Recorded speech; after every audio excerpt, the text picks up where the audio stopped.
Praise the lord. యేసుక్రీస్తు నామంలో మీ అందరికీ వందనాలు.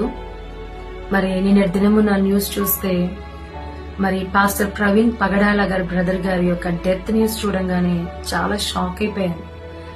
అసలు ఏం అర్థం కాలేదు. అసలు మనసంతా చాలా బాధకరంగా ఉంది. గొప్ప దైవ సేవకుని కోల్పోయామని చాలా దుఃఖం, చాలా చాలా చాలా వేదన అనిపిస్తుంది.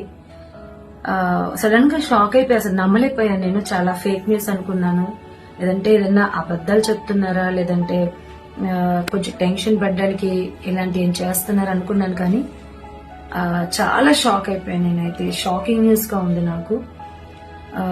అన్న గురించి చెప్పాలంటే కొన్ని దినాలుగా నేను ఆయన డిబేట్స్ నేను చూశాను.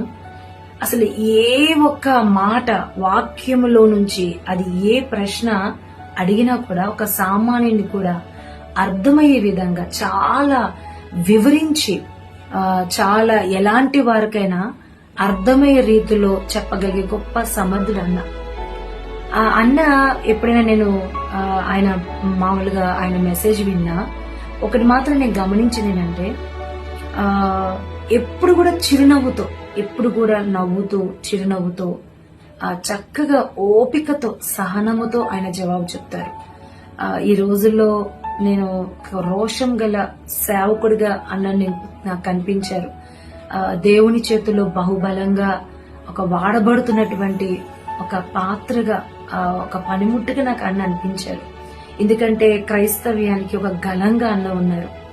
కానీ ఈ రోజున మరి ప్రవీణ్ పగడాల అన్నగారు ఆయన యొక్క గొంతు మోగపోవడం అనేది చాలా చాలా బాధ కలిగిస్తుంది. హృదయాన్ని కలిచివేస్తుంది. నిజంగా కుటుంబానికి తీరని లోటు, అంతేకాదు క్రైస్తవ్యానికి కూడా తీరనిటువంటి లోటు. దాన్ని ఎవరు కూడా మనం ఆ లోటు తీర్చలేం. కానీ దేవుని వాక్యం సెలవిస్తుంది.